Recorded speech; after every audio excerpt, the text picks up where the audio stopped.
Online, KZOZ.com. This is the Red Zone Challenge brought to you by Firestone Walker Brew. 2 tickets to the Invitational. We got some cash and some swag coming your way if you can pick more games than anybody else correctly.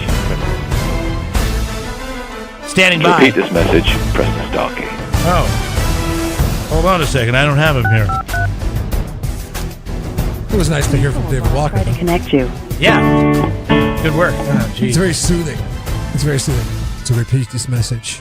Hello. Hello, Ollie. Please press the Hey, fellas. How you doing? Good. I heard what you said about me last week, you son of a bitch. What did he say about you?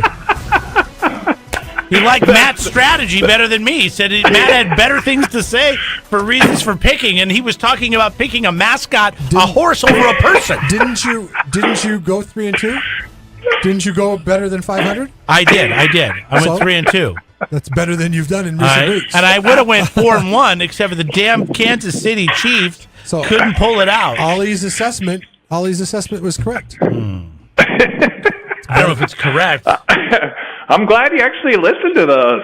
That's awesome. Yeah, I'm surprised you did. You know, the only thing I listened to was that podcast, and I didn't listen to the whole thing, but I listened to a good chunk of it. I was able to download some before I got on the plane to come back home on Friday last week. So, congratulations, by the way. Thank you very much. Going 4-1. You will pick first this week, you jerk. And Jeff went 3-2. I went 3-2 as well. Jeff now sits at 35-20. Ollie's at 30-25. I'm still way back there at 26-29. And you know, you saw me try to beer bong 12 ounces of Firestone 805 and how bad that went. So if I don't pick things up, Jeff said we might have to spend the night at the brewery because he says we're not leaving until you get it all down. That's what he said. He goes, well, you know, if I like, he's already starting to play that loser role. He's like, well, you already saw me not be able to do it. So what's the point? I can't do 12 ounces. How am I going to do 50, 60 ounces? What's the point of having me do it? And I'm like, well, I guess Ollie and I will sit there and get drunk and watch you try to attempt to get beer bongs down. I don't know what to tell you. You got to do it. You got to do it. We'll start throwing stuff at you, too, while you're beer bonging if we get bored. Yeah, the drunker we get, the harder it gets. So you better do it quick. Oh, wow. All right, well, let's get into the picks this week, shall we? Yes, this is week 12. By the way, this is dropping early, so we got early lines. What are your plans for the Thanksgiving holidays? I am going up to Napa to visit my parents, and I'm really hoping it rains because the air quality is terrible up there right now. So horrible. I got because of our jobs, we get these releases from Cal Poly Athletics. The women's basketball team had a game indoors against University of San Francisco on Saturday at 2:00. They had to move that game to Cal State Monterey because the air quality was bad even indoors. Right. Well, you saw the Golden Gate Bridge, didn't you? I mean, it looked like the fog, but it was smoke this time. So, yeah. So, well, that's safe travels to you. Thank you very much. And hope you have a great turkey day. What's the best thing going to be on the table? What are you looking forward to? Is this your mom that makes this dinner? So I'm going up a little early this year because my mom's getting a little older, and I told her I'd give her a hand, and she actually asked me if I'd make a brisket. And so I'm throwing that on the old smoker here on the Traeger, and we're going to have a brisket to carve up, too. So that's what I'm most excited about. I should do that. You should. I've been wanting to do something, and I kept trying to get him to do prime rib, and I was like, no, I don't want prime rib. I'm like, who doesn't like prime rib? But anyways. Everybody loves prime rib. So if they don't like prime rib, then would they like brisket? Yeah. Oh, my God. Yeah, brisket's great. They can eat their turkey then. We're going to have the turkey. I just wanted to smoke something. Because of and not of the green nature this time. Because Do you ever smoke a turkey? That's a fun one too. You brine it the night before, wash that sucker off nice and good, and then get that on the grill, throw that on the smoker, and let that thing go. Oh, that's my favorite type of bird. Wow, I've not. I should try it though. You should try that too. I'm telling you. I'm Mr. Barbecue over here. I got 3 barbecue pits at home, so. I used to have 5, but I sold 2. I gave one to Jeff. Jeremy gave me one. Or 2 actually. I gave him 2. I like that. I just have a smoker. I have a smoker, and now I have this really cool infrared, like legit infrared sear grill that my parents gave me. That's like awesome. It's like 750 degrees. I did a tri-tip on it the other night. Bam. Isn't that nice? Isn't that nice? Reverse sear. Yeah. Oh, reverse sear. So you bring it to 120. Okay. You bring the tri-tip to 120 in the thickest part, and then you pull it off, and you throw it on this thing at 750 degrees to sear both sides. So you get 2 minutes a side, flip it 2 minutes, flip it 2 minutes, flip it 2 minutes, and then you wrap it up for 30 minutes. And then you cut into that its thing. own juices. Yeah, and then my God, So it turned good. out so good. So good. But it's tri-tip. I mean, Oh, now you guys are listen. All the food got to be eaten, on Thursday. You guys are getting me hungry. I've right never now. done a brisket though, sir. I'm still spreading my wings, so maybe I'll try that. So now, Try the brisket. The whole thing to it is time, temp. Don't rush anything. Make sure you got about a 1/4 inch of fat on the backside of that sucker. I do the fat up, and then Sure. I let it go.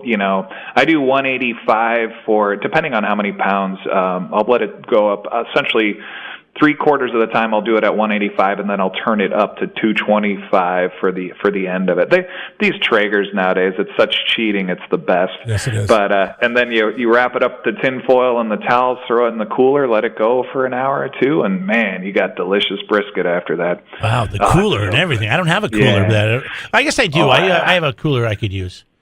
Yeah, That just insulates it, yet it gives it time to rest. It gives it time to rest. It essentially will cook an extra couple degrees because it's all wrapped up inside, but it gives it a second to rest. With beef, you want all of that, all those proteins essentially to kind of come together or coagulate, and then you want it nice, and it turns out perfect. I just why have you I just ahead. have one more question. What is the temperature you bring it up to? I bring it up to 225. No, the internal meat temperature. Internal, normally I pull it around 180 to 190, right around there Okay. is where I pull that sucker. All right. So, And you cook it at 225? yeah. Okay. Yep. Boy, that's how easy it is. Literally, Jeff, you can I do know. this. And then what do you season it with? I just do a little salt, pepper, garlic. thanks for the That's vote of all you confidence. need. Yeah. That's all you I do a need. little equal mix deal. And, It's so easy. Literally, you could do that. So that's a nice vote of confidence. well, you just make quesadillas of mac and cheese for I your do. kids. I do. You could bring them a tri-tip or I'm sorry, They don't a eat brisket. meat. They don't eat meat. They think it's gross. And to that I say to them, then you're not my children. All right, this is the Red Zone Challenge brought to you by Firestone Walker Brew. We got Ollie, Are you- Razzie from Firestone on the line, Jeff and Jeremy right here. Ollie, are you required because of your job to also supply the beer for Thanksgiving? Oh yeah. course, yeah. Already had that phone call this morning. So. How many different kinds is the family asking for? So my brother has a full-on bar out by the pool up there. So we got essentially we can have 5 different beers on tap. Oh, wow. So They want you to we bring get- kegs? Yeah, I bring up kegs. Jesus. And then we don't drink all of it, but then throughout Right. He's got month it on or hand. so. Yeah. I'm dying to know what the employee discount is. He loves Thanksgiving. When you work at Firestone Walker. Can you talk about that? All the employees here get 50% off, so it's essentially at cost. Yeah, it works out real nicely. You looking for any part-time help? I'm sure we can find you a job over here. Yeah. You don't listen. You. I hope you don't have to get your brother anything else for like the holidays after that for like gifts or anything. 5 like kegs that. of beer should be He's enough. like you bring him 5 kegs of beer on Thanksgiving. You're like, here, we're good. Yeah, it's kind of my job nowadays. Well, yeah, but the perk of the job is five kegs of beer is that's more than generous. I know. I'm a giving man. All right, let's get things rolling here. We'll start Do off it. with Jacksonville. They're a 3-point favorite traveling to Buffalo to take on the Bills. Ooh, what's the weather? Ollie, you're going to pick first. What do you mean, where's the weather? It is Jacksonville. No, it's Buffalo. that Buffalo? Well, Yeah, it's it's in Buffalo, Buffalo. but I mean, it's Jacksonville, too. They have a great defense, but they don't have much offense. And, well, I'm not going to give you my pick now, No, but Ollie, we'll let you go first. 45 and sunny in Buffalo. Oh, wow, that's pretty nice. Yeah. What do you got, Al? Well, let's see here. God, I don't like this game. Horrible game. Yeah, This it's is a the worst. horrible game. Did Jacksonville give up, or are they still playing? God, they got to win one, especially after how embarrassed they got. I mean, they're in it the whole game, and then they just lost that. I think you're taking Buffalo. I'll take Jacksonville. Why not? Ugh, God, why are we picking this game? Sure, I'll take Jacksonville. All right, Jeff? Yeah, I'm going to take Jacksonville all the way. Yeah, I'm not taking Buffalo. Why'd you think that? I don't know. You made it sound like you were leaning towards Buffalo. Yeah, so. the mind games. No, I can't. I can't. I trust, like it. I can't trust Buffalo unless Matt Barkley's the quarterback. If they make a switch from Josh Allen to Matt Barkley as You're a not quarterback, changing your pick. I know. I'm just saying. Well, I can't change my pick halfway through the game. I don't think they'll make that switch because Josh Allen is the future of the franchise. But what I'm saying is Matt Barkley torched the Jets. I mean, how that guy's not the starter there for the rest of the season, I don't know. But apparently they don't want to win in Buffalo. I don't know what to do here. I mean, if I take Jacksonville, I just join you. I mean, here's an opportunity for me to get one on you guys. I am so in the weeds here. I'm 4 games back of Ollie. I'm 9 games back of you. Yeah, I'm liking this. I mean, I'm looking at this whole lineup here, and if I look at this, and You're I'm looking thinking, at all these turd sandwiches we got lined up for Thanksgiving. They're terrible. I need to get ahead. All right, I'm going to go Buffalo. I'm changing my pick. I'm going Buffalo. Oddly enough, we're not picking any of the games on Thanksgiving, by the way. Huh? We're not picking any of the games on Thanksgiving. These are all Sunday games. Yeah, these are all turd sandwiches, right? That's what you said. San Francisco traveling to Tampa Bay to take on the Bucks. The Bucks are a 3.5-point favorite as we look at this game earlier in the week. Ollie. So Jameis is starting this one, so Fitzmagic is done. That's really sad. I retired the song, too. I know. I was really hoping you were going to play it. I am going to take, is Winston going to throw to his team or to San Francisco's team? I think that's what Dirk Cotter thinks, too. He's like, I don't know what's going to happen. I was watching a press conference with him earlier this week, and he had he'd made the decision, but he hadn't told Ryan Fitzpatrick or Jameis Winston who it was going to be by the time the press conference had rolled around. So the first question was like, who's it going to be on Sunday? He's like, I've already made my decision, but I'm not going to tell him out of respect. That's how tragic it was. It was like when somebody dies in an accident and they don't let you know who it is because they have to notify the family. That's what it sounded like when Dirk Cotter said it. That's what that is what he's dealing with. He's seriously dealing with a car accident at quarterback position. Poor guy. Yeah, he's not. This is his last season there. That's for sure. Yep. Let's go. Let's take Tampa on this. I don't think San Fran's got a pass rush or any defense really. And Tampa Bay's at home. Yeah, give me Tampa Bay. Why not? Out of this whole turd sandwich. I'm going to take Tampa Bay because I'm a big believer in Jameis Winston. In fact, I traded for Jameis Winston earlier this season in fantasy football, which was the worst move ever because I gave up a pretty good receiver. Is this where we realize that Tampa Bay is done and if Jameis Winston comes out and he just craps the bed? I mean, my thing is he either comes out, does he have anything to prove it now? I mean, yes. They benched Fitzpatrick. I mean, they have no more faith in him. And then he's got everything to gain. Jameis has got everything to gain in this game. He really does. And then the crazy thing that them playing him is if he gets hurt, they're going to have to pay him. So I don't know why the season's over. They should just be playing Fitzmagic and just leave it alone. But now they're going to start him. They're kind of playing with fire. That's how Jacksonville ended up having to pay Bortles, was because he got hurt at the end of the season. So they were going to pay less money by paying him that contract than what he was going to be guaranteed from his injuries. So in the same press conference that I watched, the reporter asked Dirk Cotter about that, and he goes, and I mean, it's like how could the rest of the world, the reporters, the press, the fans, the fantasy football players, we're not, none of us in this on this conversation are Tampa Bay fans. We know about this situation, right? Yeah. And he looked at the reporter and goes, "Oh, I've not been aware of any of that." And I'm like, "Bull crap, you haven't." He doesn't care. He doesn't care. He's like, I'm out. Yeah, he's out. He's like, "Oh, I don't care. Yeah, I'll spend their money, no problem. I hope he goes out there and gets hurt." I get no faith in San Francisco and traveling to Tampa Bay. I'm going to go with the Bucks on this one as well. Next up, Cleveland traveling to Cincinnati to take on the Bengals, who are a 3-point favorite. Wow. This actually might be a good game. I think it will be. Hugh Jackson, the Hugh Jackson effect. God, that makes me want to take Cleveland now. Take them. I will. I'll take Cleveland just for you, Jeremy. I'll take Cleveland for you. Yeah, there Why we go. not? You take them too, Jeff. You see, the problem with us picking on Tuesday. Take them, Jeff. The problem with us picking on Tuesday is we don't know this AJ Green situation. AJ Green is the truest MVP of any team in the National Football League because he not only is a great receiver, but he opens up the offense to actually be functional. Is he possibly coming back this week? We're going to try to rush him back last week for Baltimore, but they still don't know because they're dealing with a toe and a receiver. It's more of a game time decision type thing. So that makes this one difficult to pick on a Tuesday. Cleveland seems coming off the bye, but they are traveling to Cincinnati. I'm working my way through this one, guys, because everything in my heart wants to pick Cincinnati on this one. I'm going to just roll with my heart and go with the Bengals. There you go. Did you say the Browns? The Bengals. All right, I'm going to take Cincinnati as well. I have no faith in Cleveland whatsoever.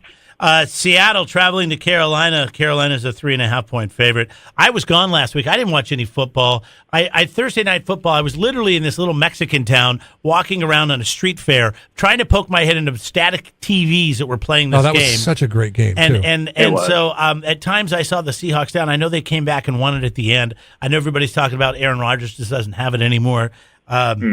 So, well, I'm going. I'm sorry, I'm jumping ahead I think here. it's Mike McCarthy that doesn't have it. But I worry about Seattle still traveling to Carolina. Carolina's always had Seattle's number when they're at home. So I don't know where you lie with this, Ollie, but Carolina is a 3.5-point favorite.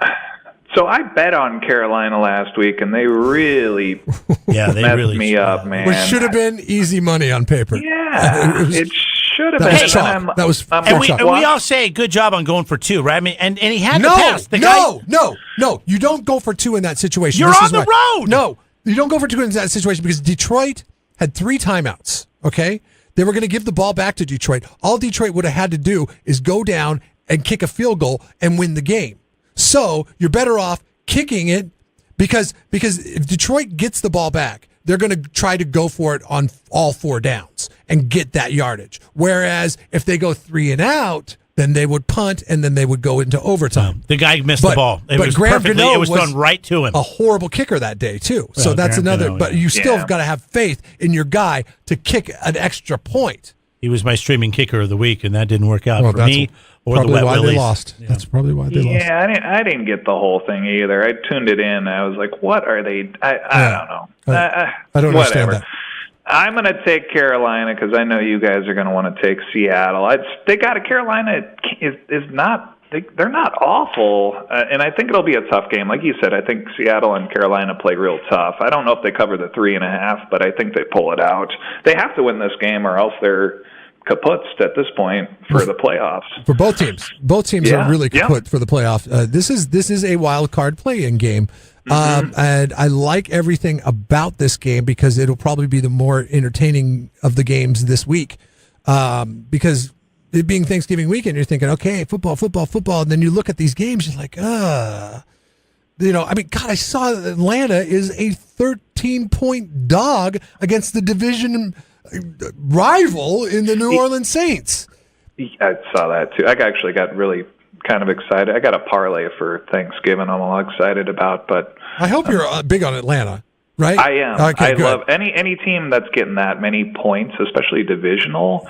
I'm all about Atlanta, and it's the Thursday night game. Yeah. And the over-under 60 points. You know they're going to want to keep that game close. So I mean, that has the potential. Hey, can we come back to this that game? Has the potential of last night's game. It really does. No, I mean, I love the conversation, but let's stay focused here, okay? People are trying to figure out what's going on with Seattle, Carolina. We'll get to that in a minute if you want. I will go with the Seattle Seahawks. I wish you'd pick against them. Only because I'm a fan. I wish you'd pick against them because every time you pick against them, they win. And then I would be 2 games closer to you losers or winners. I'm the loser. All right. You want to talk more about Atlanta, New Orleans? I think it's interesting. I mean, I think if anybody that bets should be betting heavy on Atlanta this week. To cover. To cover, yeah. I don't necessarily know they'll win the game, but hell, it's worth a flyer to put a little bit of money down on a straight up victory. 13.5. Do you have any idea what the money line is on that, Ollie? Oh God, I don't. I'd have to look at my app, but I don't know what the money line is. I'm definitely going to take the points on that game. I mean, I like to bet all the games on Thanksgiving just because I don't have to listen to family. Yes. At that point, I could just watch the game. No more talk about Trump or anything. So I'll be. I like. Oh, let's it. ask him the poll question that we had the other day. So the other day we had a poll question: would you rather be sitting it down for Thanksgiving dinner with the family at the table, everybody's pouring the gravy, eating the turkey, and somebody brings up Trump or politics, or the person next to you farts? I'll do the fart. I want the politics because that's entertaining. I love Family Feuds. All right. It gets ugly, and then my brother's on his soapbox, and nobody can talk to him, and you're like, I agree with you, man. I agree with you. We're arguing the same point. No, screw you, man. You're the problem with this country right now. Exactly. Love that stuff. All right, final game, Pittsburgh. They are a road favorite as they travel to Denver to take on the Broncos. Yeah, wow. Denver. So they not that I believe in the Chargers, but Denver actually looks sneakily good. I'm still taking Pittsburgh, though. I'm taking Pittsburgh on this. To me, they're going to be the ones that could be the real upsetting team that upsets somebody in the playoffs. I'm looking at the Chiefs here, so I'm taking Pittsburgh. I think they're on a roll right now. Even though they struggled with Jacksonville last week. But the good thing about them struggling with Jacksonville last week is the fact that they struggled with Jacksonville, and then they figured out a way to win that game. I was sitting there watching Jacksonville. As somebody who has that Ben Roethlisberger, Antonio Brown stack. I'm sitting there as my fantasy football matchup is close. It's close. I'm like, dude, they're never going to get around to this game. They're going to get blown out. And then all of a sudden, pay dirt. And I'm like, okay, Steelers are back. I just know at that moment, the Steelers are back. I mean, I think for the first, at halftime, I was negative points with Roethlisberger. And then he ended up, there is a team that is, excuse me, I'm getting choked up. He really cares. They're a team that is so well coached that even though they are being beat, they're going to figure out a way to win the game. On the flip side of that, Denver is the most poorly coached squad outside of probably the Chargers that I've ever seen. That's why they won 23-22 over the Chargers. So I think I'm going to go with Pittsburgh because they will find a way to win. They will just find a way to win. I don't know if they cover. Okay, I think it'll be a close game. Okay, I love it. Okay, so I'm going to go Denver, and this is why. Jeff's such a homer when it comes to his stupid fantasy football. That's not true. I'm starting Denver's defense this week. What? And you have Antonio Brown? Yeah. And you're going to start Denver's defense? Because it's the only option I have. I'm keeping them for a playoff run. You can't straight? Okay, it doesn't matter. And I like Denver at home, and I know that Pittsburgh is just not the same on the road. And yes, I was originally, if you'll see here, I wrote down Pittsburgh. I crossed it out. I'm going to write Denver because I need to gain a game on you guys, and I think this will be another close game. And I think that this is a good opportunity for me, probably better than Buffalo, Jacksonville. By the way, money line, Ollie, 550. Yeah. 550. I don't know if I can do the money line. I'll definitely do the points. So I don't have that big a cojones to take the money line in that game. Negative 800 on New Orleans. Yeah, that's ridiculous. Oh, 50 points a week will get you that. I know it will, won't it? Well, travel safe to Napa with your 5 kegs of beer. Good thing you're not crossing state lines. That could be a problem. Thank you very much, gentlemen. You guys have a great Thanksgiving also. All right. Talk to you guys soon. There goes Ollie from Firestone Walker Brew. It's the Red Zone Challenge brought to you by Firestone. Don't forget, get to kzoz.com. You can make your picks. If you haven't signed up, even hearing these podcasts, and you like to follow it, you still can. There's great weekly prizes. This week up for grabs, it's $25 to go to Cowgirl Cafe. Get started. Make your picks. kzoz.com.